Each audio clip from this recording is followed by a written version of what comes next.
नमस्कार। आपका वामिका अकेडमी पर स्वागत है। जैसा कि आपका इनकम टैक्स वाला सब्जेक्ट चल रहा है, जिसमें ऑलरेडी आपकी 18 यानी 18 क्लासें कंप्लीट हो चुकी है।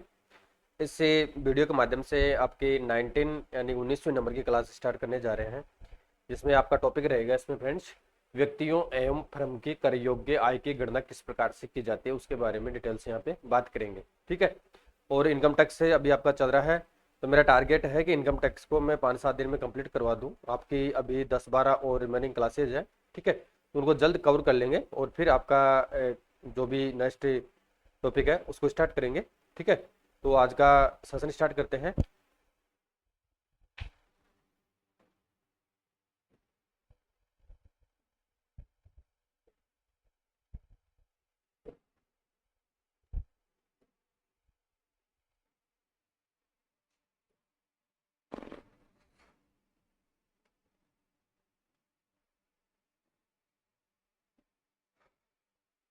Taxable income individual and firms के बारे में बात करेंगे।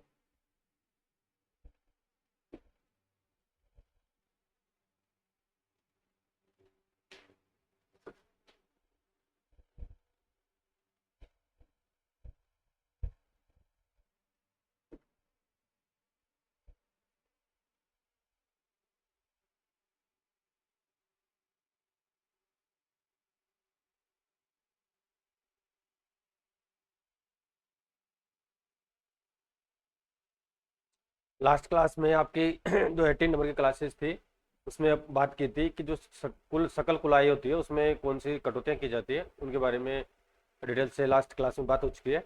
और इससे आज का जो टॉपिक है आपका, वो है व्यक्तियों एवं फर्म की कर योग्य आय की गणना किस प्रकार से की जाती है, यानी computation of taxable income of an individual and firm. ठीक है, तो व्यक्ति की फर्स्टली बात करेंगे यहाँ पे फ्रेंड्स अपन, व्यक्ति की कर योग्य यानी व्यक्ति की कर योग्य आय की गणना किस प्रकार से की जाती है। फिर बात करेंगे आपकी फर्म की कर योग्य आय की गणना किस प्रकार से की जाती है। तो पहले इंडिविजुअल देखते हैं। इंडिविजुअल इनकम के बारे में बात करेंगे। तो व्यक्ति से पहले तो देखते हैं व्यक्ति कौन होता है। जैसा कि आप लोग हैं, हम लोग हैं, सभी लोग एक तरीके से जो प्राकृतिक रूप से जिसका जीवन होता है, प्राणी होता है, वो एक तरह से व्यक्ति कहलाता है। तो व्यक्ति से ऐसे मीन से तात्पर्य है कि एक प्राकृतिक प्राणी से है जो अस्तित्व में है, यानी वो अस्तित्व में है। इसमें आपका पुरुष भी शामिल हो सकता है, स्त्री भी शामिल हो सकती है, इसमें आपका नाबालिग भी शामिल हो सकता है, पागल व्यक्ति को भी शामिल किया जा सकता है, और मंद बुद्धि व्यक्ति को यहाँ पे शामिल किया जा सकता है। यानी इनका कहने का तात्पर्य है कि इन इन व्यक्तियों पर यहाँ पे टैक्स लगता है। अब देखते हैं नाबालिग एवं पागल। नाबालिग जो पागल व्यक्ति होता है, तो आय पर उनके प्रतिनिधि एवं उनका जो भी रिप्रेजेंटेटिव होता है, जो भी उनके संरक्षक होते हैं, गार्जियन होते हैं, के माध्यम से टैक्स लगाया जाता है। कर योग्य आय की गणना निम्न प्रकार से की जाती है। अब कर योग्य आय की गणना किस प्रकार से की जाती है वो देखते हैं। पहले इसका इंग्लिश वर्जन देख लेते हैं। आप सभी को विदित है कि जो नोट्स है वो आपके बाइलिंगुअल है। ठीक है। तो the term person refers to a natural being that exists. This includes man, woman, minors, person of unsound mind, and the mentally challenged. Tax on the income of minors and persons of unsound mind is relieved through their representatives. Taxable income is calculated as follows. अब taxable income का किस प्रकार से calculation किया जाएगा, ये important है। तो फर्स्ट है कि निवास स्थान का निर्धारण, यानी सबसे पहले क्या होगा, यानी जो टैक्स लगाया जाता है वो निवास स्थान के आधार पर लगाया जाता है। सबसे पहली प्रक्रिया होती है, यानी निवास स्थान का आपका निर्धारण करना है कि करदाता के निवास स्थान का निर्धारण किया जाता है कि वो जो भी कंडीशन दे रखी है 182 वर्ष और 182 डेज एक वित्तीय वर्ष में, या इसके अलावा 7 वर्ष में, 10 वर्ष में, जो भी 730 दिनों की जो भी कंडीशन दे रखी है, उस प्रकार से अगर उसको फुलफिल करता है तो उसका टैक्स भारत में लगाया जाएगा। प्रत्येक शीर्षक, यानी शीर्षक बोले थे आपकी जो भी शीर्ष 5 तरीके से इनकम होती है। एक तो होती है आपकी सैलरी से, एक होती है आपकी मकान रेंट से, दूसरी होती है, थर्ड नंबर की होती है आपकी बिजनेस से, फोर्थ होती है आपकी प्रोफेशन से, और लास्ट होती है अदर इनकम, यानी इनकम अदर सोर्सेज से, जिसमें आपका लॉटरी हो गया, पजल्स हो गया, सट्टे हो गए, एक्सेट्रा की जो भी इनकम होती है वो इनकम फ्रॉम अदर सोर्सेज मानी जाती है। तो प्रत्येक शीर्षक की आय याद करना। अब सबसे पहले प्रत्येक शीर्षक की आय याद करेंगे तो करदाता के निवास स्थान के आधार पर उसकी विभिन्न विभिन्न शीर्षकों की आय का निर्धारण किया जाएगा, जो भी बात कर चुके 5 शीर्षकों के अंतर्गत। तो और उसमें से कर मुक्त आय जो भी डिडक्शन है उसको छोड़ा जाएगा, यानी उसको माइनस किया जाएगा। प्रत्येक शीर्षक की आय याद करते समय कर मुक्त आय को शीर्षक की आय में सम्मिलित नहीं करेंगे, यानी उसको माइनस कर देंगे। जो भी छूट है उसको यहाँ पे उसका डिडक्शन कर देंगे। तो determination of a residential status, the taxpayer's residential status is determined. Computation of income under each head, income under various heads is determined based on the taxpayer's residential status. Exclusion of tax-free income. Tax-free income is not included in the income of a specific head when calculating the income for that head. अब यहाँ पे बात करते हैं next कि मानी गई आय का समायोजन किस प्रकार से किया जाएगा। एंड जो डिम्ड इनकम है इसका चैप्टर कंप्लीट कर चुके हैं पहले, तो वीडियो में देखना आपको मिल जाएगा। तो मानी गई आय का समायोजन, यदि धारा 60 से लेकर 64 यानी जो 1961 वाला एक्ट है उसके अकॉर्डिंग जो आपके सेक्शन है धारा 60-64 के प्रावधानों के अनुसार करदाता की आय में अन्य व्यक्तियों की आय को सम्मिलित किया जाता है, ठीक है, तो यह किया जाना है, तो ऐसी आय का करदाता की आय में यथास्थान समावेश होगा। अब किस प्रकार से यहाँ समावेश होगा, तो नेक्स्ट है अगर हानियों का समायोजन करना हो, क्या है यानी जो भी हानियां है, हाँ, तो हानियों का समायोजन यदि करदाता को किसी शीर्षक से ऋणात्मक आय प्राप्त होती है, यानी किसी शीर्षक से हो सकता है, उसको लॉसेज भी हो सकता है, यानी ऋणात्मक आय प्राप्त होती है, तो ऐसी ऋणात्मक आय को अन्य आय से अपलिखित किया जाता है, अन्य आय से उसको राइट ऑफ किया जाएगा या उसका समायोजन किया जाएगा। ऐसे अपलेखन के पश्चात भी यदि कोई ऋणात्मक आय शेष रह जाती है, अगर अपलेखन करने के बाद में भी ऋणात्मक के लॉसेज एक तरह से रह जाते हैं, हानि रह जाती है, तो ऐसे ऋणात्मक आय को आगे ले जाकर धारा 70 से 80 कौन सा है, यानी जो आपके सेक्शन है धारा 70 से 80 के अंतर्गत उल्लेखित प्रावधानों से अपलिखित यहाँ पे किया जाएगा। धारा और 70 से 80 के जो प्रावधान दे रखे हैं उनसे इसको राइट ऑफ किया जाएगा। नेक्स्ट है सकल कुल आय याद करना। फिर क्या करेंगे, सकल कुल आय याद करेंगे, तो उपरोक्त के पश्चात समस्त शीर्षकों के जो भी 5 प्रकार के शीर्षक है कि समायोजित आय के योग को याद किया जाता है, जिसे सकल कुल आय कहा जाता है। और फिर इसमें से कटौतियां प्रदान करेंगे एंड जो भी डिडक्शन है धारा 80C और 80U से, जो भी मैं लास्ट वीडियो में बात कर चुका हूँ कौन कौन सी कटौतियां हैं, तो कटौतियां प्रदान करना है। यानी सकल कुल आय में से आयकर अधिनियम के अध्याय 6 में वर्णित धारा 80C से 80U तक के प्रावधानों के अनुसार कटौतियां यहाँ पे प्रदान की जाएगी। And determination of A gross total income following the above steps, the sum of the adjusted incomes from all heads is calculated. This is terms gross total income. Allowances of deduction will be allowed from the gross total income in accordance with the provisions of sections 80C to 80U as outlined in the chapter 6 of the income tax act. ठीक है, तो income tax act 1961 के अनुसार जो धारा दे रखी है 70 से 80 है और अध्याय इसका 6 है, लेकिन 2025 की धाराओं में इसमें चेंज हो चुका है और अध्याय भी चेंज हो चुका है। तो मैं आपको ऑलरेडी पीडीएफ भी दे चुका हूँ और वीडियो भी आपके ऑलरेडी जो भी चेंजिंग हुए हैं उनके बारे में बात कर चुके हैं पहले वीडियो में। ठीक है, तो वीडियो है 1 से लेकर 9 तक आप वीडियो देखेंगे, यानी जो प्लेलिस्ट बना रखी है JVN junior accountant income tax act 2025 के बारे में, उस प्लेलिस्ट में जो 1 से लेकर 9 नंबर के वीडियो हैं पूरे वो जो अमेंडमेंट किए गए हैं, नया रूल पुराना रूल जो भी है वो उन वीडियो में कवर कर रखे हैं। ठीक है, उनको जरूर देखना। आपको आय का उपसाधन कुल आय को 10 रुपए के निकटतम राशि से परिवर्तित किया जाता है, यानी जो राउंड ऑफ राशि है उसको 10 रुपए में चेंज कर देंगे। ठीक है, अब बात करते हैं व्यक्ति का कर दायित्व निकालेंगे, यानी इंडिविजुअल पर्सन का यहाँ पे कर दायित्व किस प्रकार से निकालेंगे। तो एक व्यक्ति एवं हिंदू अविवाहित परिवार की कुल आय पर कर लगाने के लिए कर दरों का उल्लेख वित्त अधिनियम में किया जाता है। वित्त अधिनियम 2018 में कर निर्धारण वर्ष 19-20 में जिन दरों से कर लगाया जाना है का उल्लेख है। आयकर हेतु कर उद्देश्य 19-20 की आय को निम्न 2 भागों में बांटा गया है। ठीक है, अब आप लोग सोच रहे हैं कि सर आप 19-20 का क्यों बता रहे हैं, तो मैं आपको क्लियर, एक सेकंड रुकिएगा।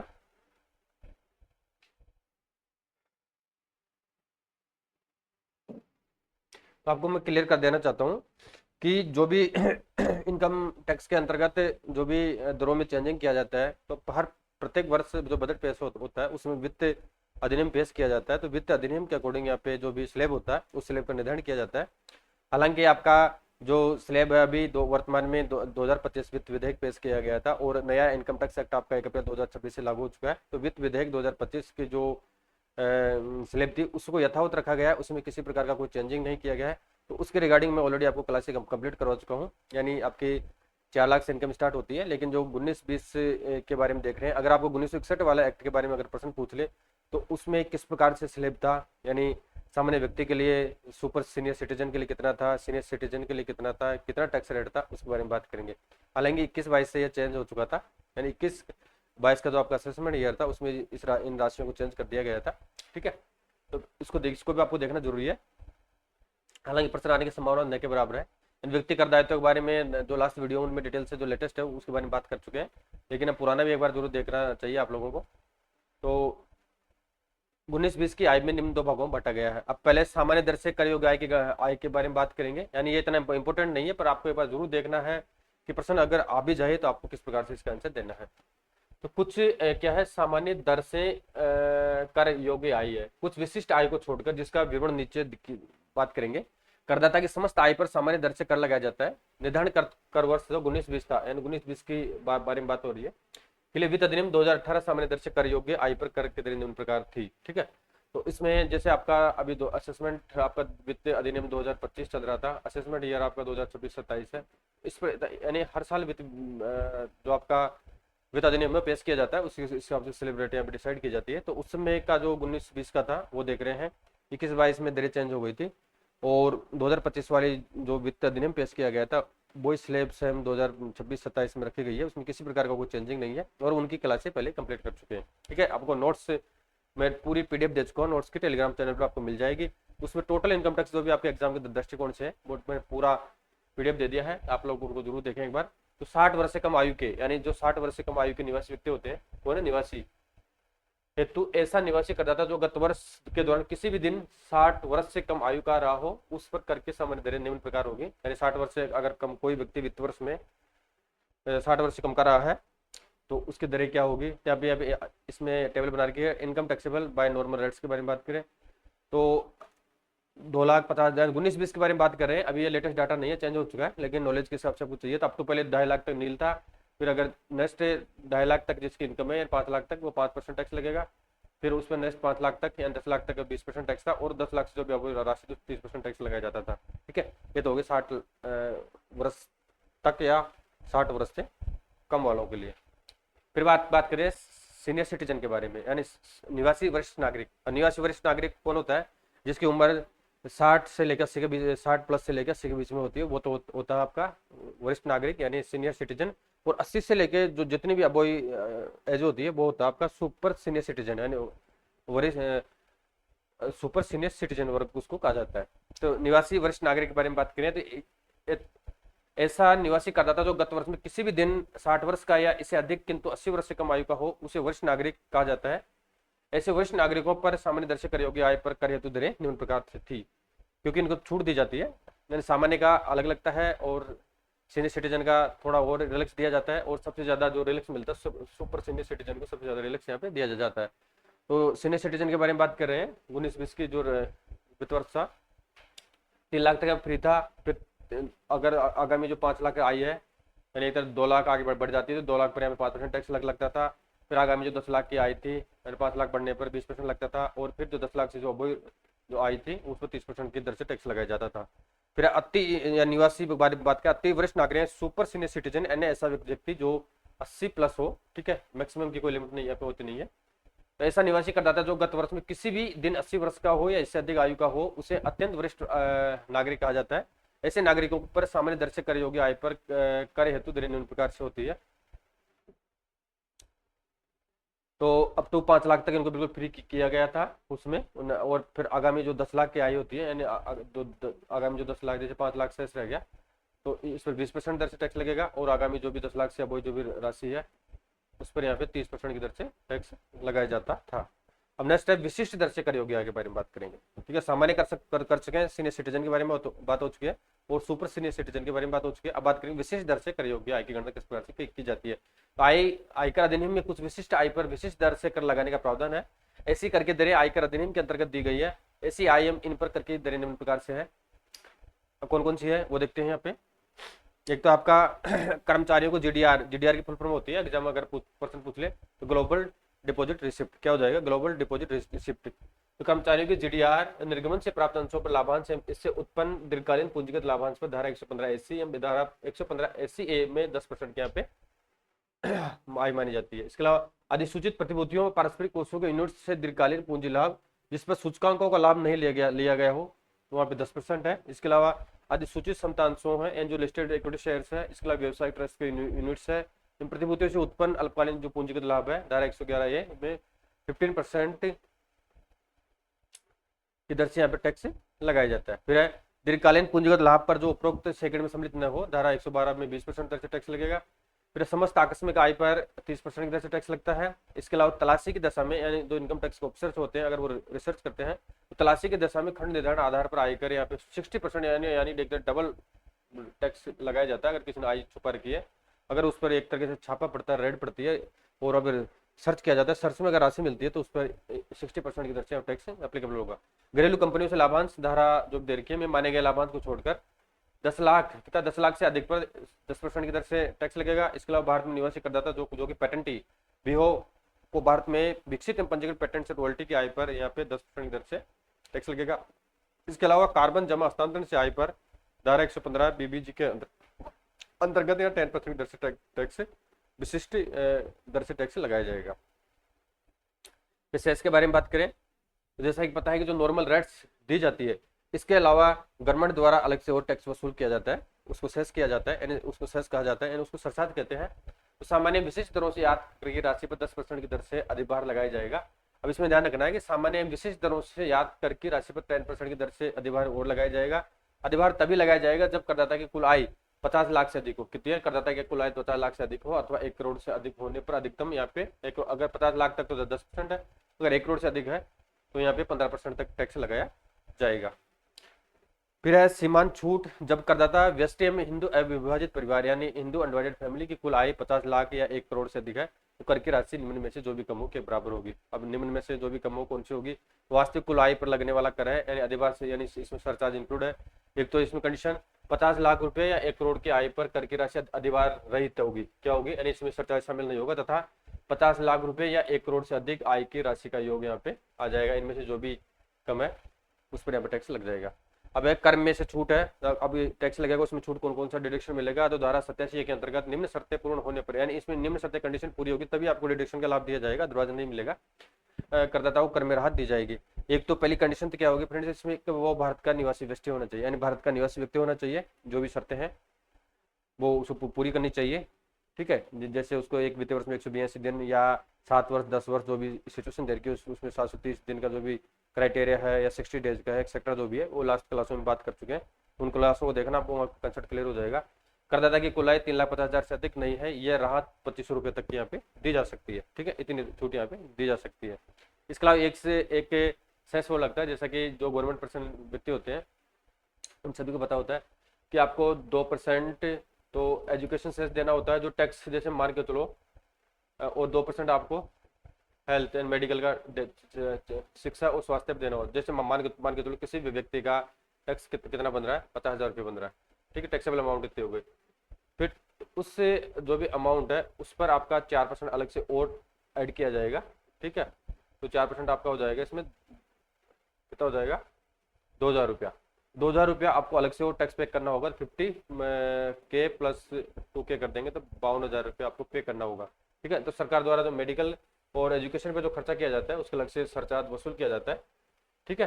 तो स्वास्थ्य एवं शिक्षा प्रभार प्रत्येक करदाता को कर दायित्व कर अधिनियम यदि लागू हो, किंतु धारा 87 के राहत से पूर्व की राशि पर 4% स्वास्थ्य एवं शिक्षा प्रभार यहाँ पे लगेगा। और कर का उपसाधन 10 के गुणांक में किया जाएगा। क्या किया जाएगा? एंड कर का उपसाधन 10 के गुणांक में किया जाएगा। तो ये विशेष ध्यान रखना है कि जो धारा 87 है कि राशि की राहत के पूर्व, यानी राहत से पूर्व ही आपको सेस लगाना है, ठीक है। ऐसा नहीं कि पहले राहत दे दे फिर बाद में सेस लगाए, क्योंकि उससे राशि कम हो जाएगी। तो राहत से पूर्व आपको 4% की दर से स्वास्थ्य में शिक्षा करें यहाँ पे सेस लगाना अनिवार्य है। वो कर का उपसाधन 10 के गुणांक में किया जाएगा। एंड 10 के गुणांक मतलब है जैसे 65 रुपये आता है आप 70 में कन्वर्ट कर देंगे, जैसे 64 आता है तो आप इसको 60 में कन्वर्ट कर देंगे, ठीक है। इसका मतलब ये होता है, हालांकि इसके बारे में सब लोग जानते हैं। फिर कर का उपसाधन के बारे में बात हो चुकी है। नेक्स्ट बात करते हैं, इसमें आगे बढ़े। कृषि आय के संदर्भ में कर दायित्व के बारे में बात करेंगे, इसके रिगार्डिंग बात करेंगे, यानी कृषि आय के संदर्भ में कर दायित्व के बारे में बात करेंगे। हालांकि कृषि आय के बारे में बात कर चुके हैं, पहले क्लास में बात हो चुकी है। कृषि आय बिल्कुल नॉन टैक्सेबल होती है, लेकिन इसमें कुछ कंडीशन होती है, ठीक है। उनके बारे में बात कर चुके हैं। अगर उसमें जो आप कमर्शियल फसलों का उत्पादन करते हैं या उनका व्यापार करते हैं, जैसे चाय होगी, कॉफी होगी, आपका गन्ना हो गया, रबड़ हो गया, तो उनमें अलग अलग कंडीशन होती है, 60%, 75%, ठीक है। जो भी स्थिति है वो वीडियो में देखना आप। तो भारत में कृषि आय कर योग्य नहीं है, ठीक है। तथापि अप्रत्यक्ष रूप से कृषि आय पर कर लगाने का एक तरीका निकाला गया है। यह तरीका कर का आंशिक रोपण कहलाता है, यानी एक तरह से आंशिक रूप से इसको लागू करने का प्रयास किया जाता है सरकार द्वारा। यह एक व्यक्ति के ऊपर लगता है, हिंदू अविभाजित परिवार पर समान रूप से लागू होता है, इंडिविजुअल पर समान रूप से लागू होगा, इसके अलावा हिंदू अनडिवाइडेड फैमिली पर भी ये टैक्स है जो समान रूप से यहाँ पे लागू होगा। यानी agriculture income is not taxable in India, however a method has been devised to tax agricultural income indirectly. This method is known as the partial integration of tax. It applies equally to individual and Hindu undivided family HUFs. ठीक है, next देखते हैं, कर के आंशिक रोपण के लिए निम्न दो शर्तों का पूरा होना पे आवश्यक है। क्या बता रखा है, यानी कर के आंशिक रोपण के लिए निम्न दो शर्तों का पूरा होना यहाँ पे आवश्यक है। अब कौन कौन सी दो कंडीशंस है उसके बारे में जरा बात कर लेते हैं। शुद्ध वार्षिक कृषि आय 5,000 से अधिक होनी चाहिए। क्या है, यानी जो आपकी शुद्ध वार्षिक कृषि आय है प्रतिवर्ष वो 5,000 रुपए से अधिक होनी चाहिए। इसके अलावा गैर कृषि आय कर मुक्त सीमा से अधिक होनी चाहिए। यानी जो इसके अलावा जो गैर कृषि आय है, यानी गैर कृषि आय से जो इनकम होती है, ठीक है, तो वो कर मुक्त सीमा से अधिक होनी चाहिए। Net annual agriculture income must exceed 5,000 और non agriculture income must exceed the tax exempt limit. फिर नेक्स्ट देखते हैं, भारत में कृषि आय पर कर की गणना किस प्रकार से की जाती है। ठीक है, इसको देखते हैं, भारत में कृषि आय की गणना के बारे में यहाँ पे बात करते हैं।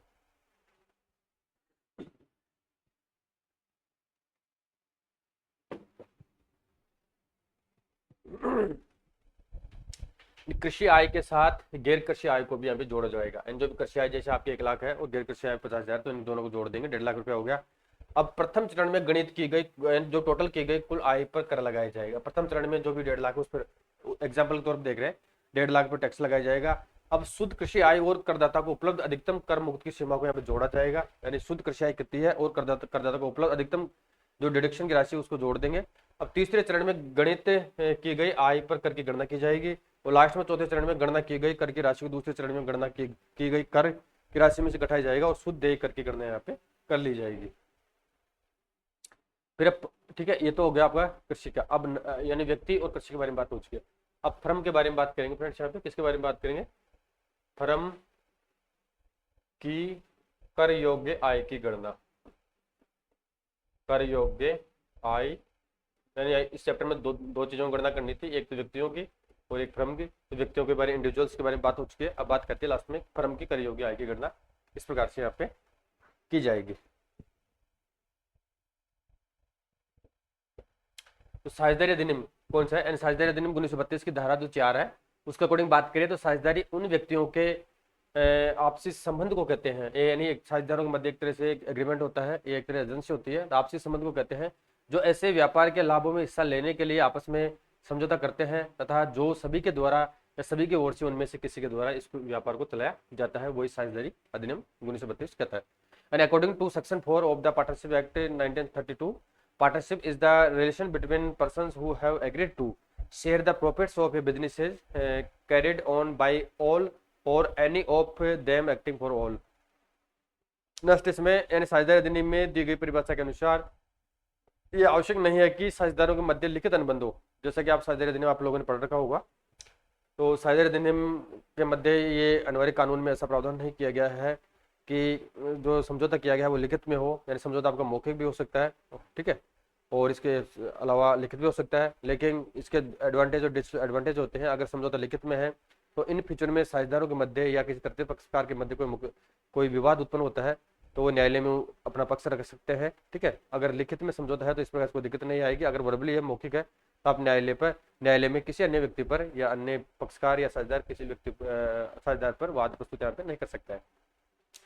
साझेदारी अधिनियम में दी गई परिभाषा के अकॉर्डिंग यह आवश्यक नहीं है कि साझेदारों के मध्य लिखित अनुबंध हो एवं उनके मध्य लाभ विभाजन का अनुपात पहले से तय हो, परंतु आयकर अधिनियम की धारा 184 के अकॉर्डिंग किसी फर्म का कर निर्धारण फर्म के रूप में तभी हो सकता है जब साझेदारी संस्था का एक लिखित साझेदारी स्लेख हो, यानी एक तरह डीड होनी चाहिए के मध्य, एवं उसमें प्रत्येक साझेदार का लाभ में से कितना है वो स्पष्ट रूप से वर्णित होना चाहिए। अन्यथा फर्म को व्यक्तियों का समुदाय मानते हुए कर निर्धारण यहाँ पे किया जाएगा। अब इसमें क्या हो जाएगा, अगर साझेदारी स्लेख में स्पष्ट कर रखा है प्रत्येक साझेदार कितना लाभ में हिस्सा रहेगा, और अगर ऐसा है तो कोई दिक्कत वाली बात नहीं है। अगर ऐसा नहीं है तो फर्म को व्यक्तियों का समुदाय एक तरह से ग्रुप माना जाएगा और ग्रुप मानते हुए उसका कर का निर्धारण यहाँ पे किया जाएगा।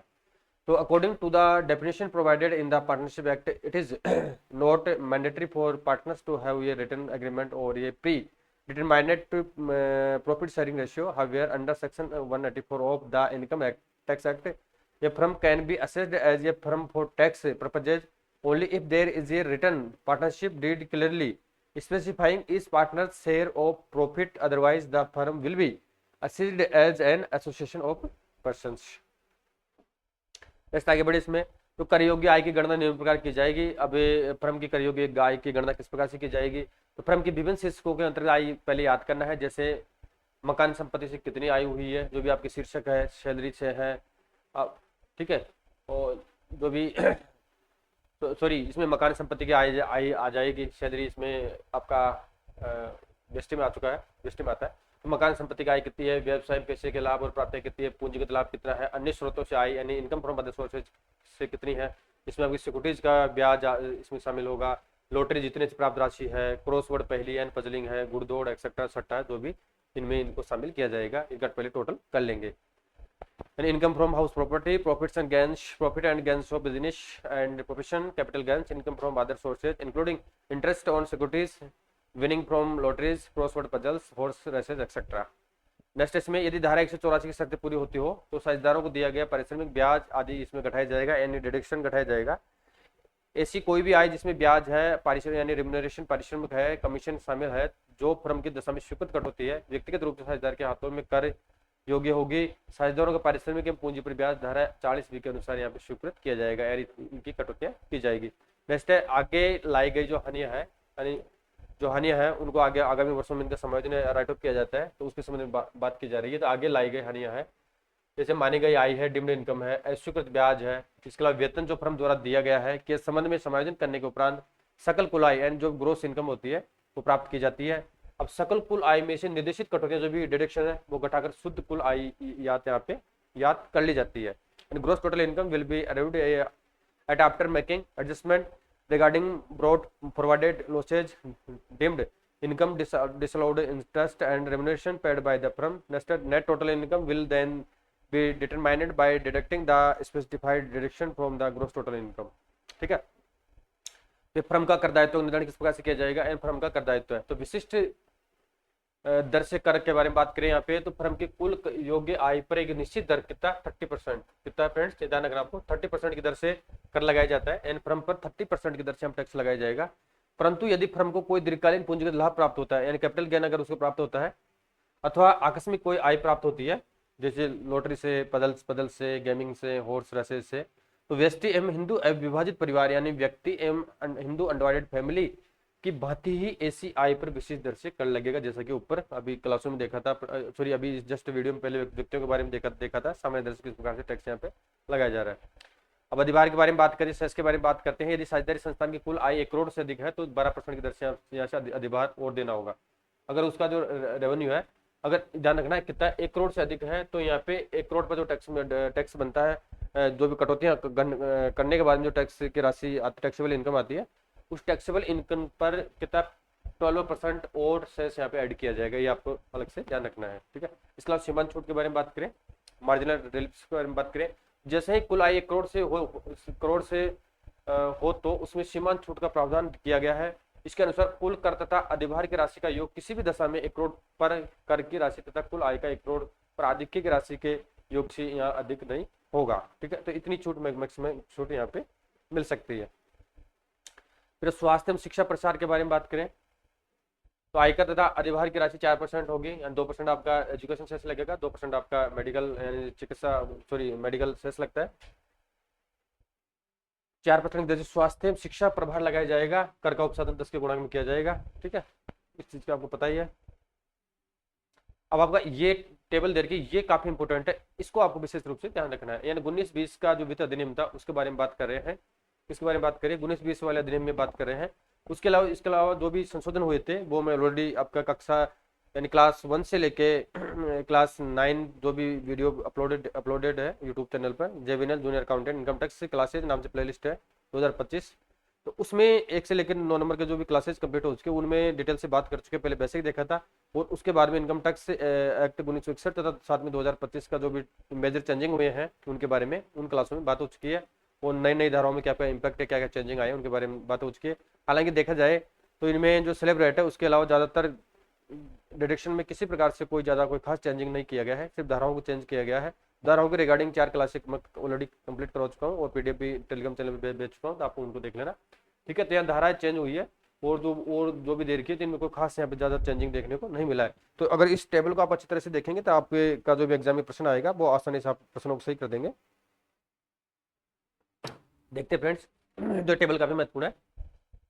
तो कर निर्धारण वर्ष 19-20 के लिए निम्न वित्तीय वर्ष 18 में जो भी आय का भुगतान करते समय निम्न दरों से उद्यम स्थान पर कटौती की जाती थी। अभी भी इसमें कोई खास चेंजिंग नहीं है, और जो भी चेंजिंग था संबंधित वीडियो में बात करते चल रहे हैं और करते रहेंगे। तो धारा 192 है, तो वेतन के रिगार्डिंग है 1961 के अकॉर्डिंग 2.5 लाख या 3 लाख 5 लाख जो भी स्थिति थी, निर्धारित दर से हम टैक्स लगता था, जो भी स्थिति टेबल पर जस्ट बात की है। 193 है, प्रतिभूति पर ब्याज है, तो 5,000 से अधिक पर 10% या 10,000 से अधिक पर 8% कर योग्य बचत बॉन्ड की परिस्थिति में इतना टैक्स लगेगा। 194 नंबर की धारा है, उसमें लाभांश है, धारा 202(22) में निहित है, 2500 से अधिक पर 10% की दर से टैक्स लगेगा, टीडीएस की दर 10% टीडीएस दर होगी। इसका 194 में है ब्याज प्रतिभूतियों का अतिरिक्त है, यानी ब्याज प्रतिभूतियों का अतिरिक्त है। तो 10,000 से अधिक बैंकिंग कंपनी, सहकारी संस्था एवं डाकघर में किए गए निवेश के लिए या 5,000 से अधिक के अन्य स्थिति में अगर आप निवेश करते हैं तो 10% यदि भुगतान प्राप्तकर्ता पैन उपलब्ध नहीं करता है तो वहां पर 20% की दर से टैक्स। अगर भुगतान प्राप्तकर्ता अगर पैन नंबर अगर प्रोवाइड नहीं करवाता तो 20% की दर से टैक्स लगेगा, अन्यथा 10% की दर से यहाँ पे टैक्स लगाया जाएगा। फिर आपका 194 भी है, लॉटरी किसी जीत, जो भी लॉटरी होती है कि जीत से जो राशि मिलती है, तो अगर 10,000 रुपये से अधिक की राशि प्राप्त होती है तो यहाँ पे 30% कितना 30% की दर से टीडीएस काटा जाएगा। जैसे आपको 3 लाख रुपए मिल गया, 3 लाख का आपको 30% मानेंगे, 90,000 रुपया तो आपका टीडीएस ही काट लिया जाएगा। नेक्स्ट 194 में बी है, घुड़दौड़ में जीत है, हॉर्स रेसेज में अगर कोई राशि 10,000 से अधिक जीती जाती है तो उसमें 30% की दर से टैक्स आपका लगेगा। 194 सी है, ठेकेदार एवं उप ठेकेदार को भुगतान किया जाता है। अगर 1 लाख से अधिक राशि है तो व्यक्ति एवं ठेकेदार एचयूएफ की दशा में 1% की दर से यहाँ पे टीडीएस कटेगा। यदि पेन उपलब्ध नहीं है तो यहाँ 20% की दर से टैक्स यहाँ पे लगेगा। अन्य दशा में यहाँ पे 2% की दर से टैक्स लगाया जाएगा। फिर 194 डी है, बीमा कमीशन के बारे में है, तो 15,000 रुपये से अधिक अगर रेवेन्यू है तो 5% टैक्स लगेगा। अगर पैन नंबर उपलब्ध नहीं है तो 20% की दर से हम टीडीएस से लगेगा। नेक्स्ट है 194 डी है, जीवन बीमा पॉलिसी के भुगतान पर है। अगर 1 लाख से अधिक भुगतान पेमेंट करते हैं तो 1% टीडीएस लगेगा। अगर पैन उपलब्ध नहीं है तो 20% की दर से टीडीएस आपका काटा जाएगा। ठीक है, नेक्स्ट बात करते हैं फ्रेंड्स यहाँ पे 194 एच है, दलाली या कमीशन से अगर कोई इनकम है 15,000 से अधिक इनकम आप प्राप्त करते हैं तो 5% की दर से टीडीएस कटेगा। अगर पैन अवेलेबल नहीं है तो 20% की दर से टैक्स लगाया जाएगा। तो 194 आई है, तो किराए का अगर पेमेंट करते हैं आप किसी मकान मालिक को, अगर 1,80,000 रुपये से अधिक का भुगतान करते हैं तो 2% प्लांट एंड मशीनरी के लिए और 10% अन्य संपत्तियों के लिए। अगर पैन उपलब्ध नहीं है तो 20% की दर से आपको टीडीएस यहाँ पे काटा जाएगा। ठीक है, फिर है 194 आइए है, तो अचल संपत्ति के ट्रांसफर, अचल यानी जो स्थायी संपत्ति होती है अगर उसका आप ट्रांसफर करते हैं, अगर संपत्ति का मूल्य 50 लाख से अधिक है तो 1% की दर से यहाँ पे टीडीएस कटेगा। अगर पैन उपलब्ध नहीं करवाते हैं तो 20% की दर से आपका टीडीएस यहाँ पे काटा जाएगा। 194 जे है, यानी 194 जे नंबर की धारा है, तकनीकी सेवाओं यानी टेक्निकल सर्विसेज और रॉयल्टी पैसेट यानी पेशेवर क्या है यानी प्रोफेशनल सेवाओं से फीस अगर प्राप्त होती है कितनी 30,000 से अधिक प्राप्त होती है 10% की दर से टीडीएस लगेगा। अगर पैन उपलब्ध नहीं है यानी परमानेंट अकाउंट नंबर आपके पास उपलब्ध नहीं है, जो पैन को इनकम टैक्स डिपार्टमेंट द्वारा जारी किया जाता है, आप सब लोग जानते होंगे और आप सभी के पास में पैन अकाउंट नंबर होगा। हालांकि जब आपकी जॉब अगर किसी के पास नहीं है तो बना ले, कोई दिक्कत वाली बात नहीं है, और जब आप सरकारी सेवा में जाएंगे तो आपके लिए पैन अनिवार्य हो जाएगा।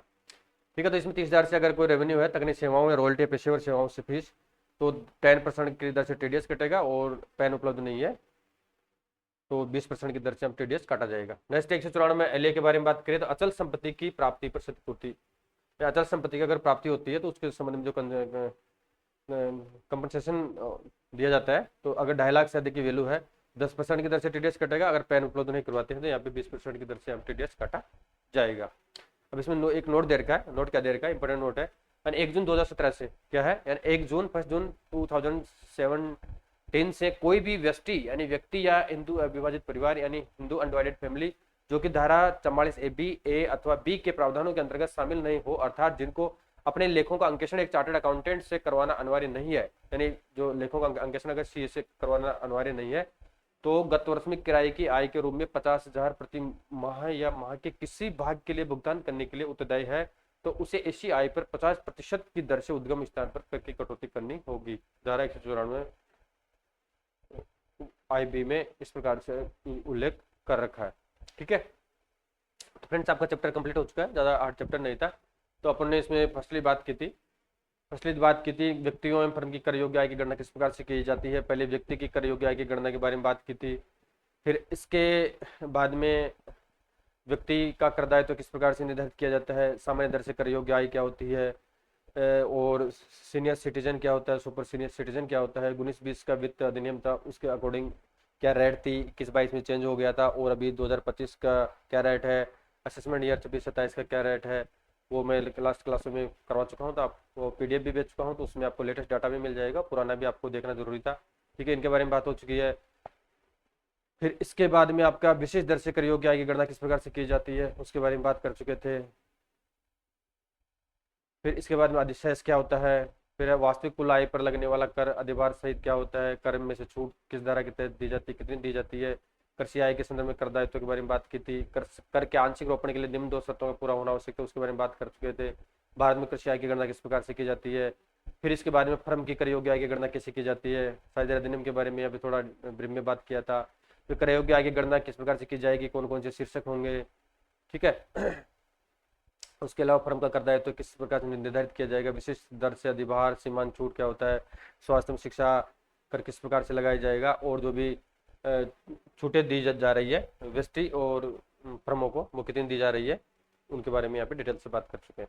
तो वीडियो क्लास आपकी कंप्लीट हो चुकी है 19 नंबर की। अब नेक्स्ट 20 नंबर की क्लास स्टार्ट करेंगे। आपको कोई भी क्यूज हो, कोई कमेंट करना हो तो मुझे बेझिझक कमेंट कर सकते हैं। Thank you.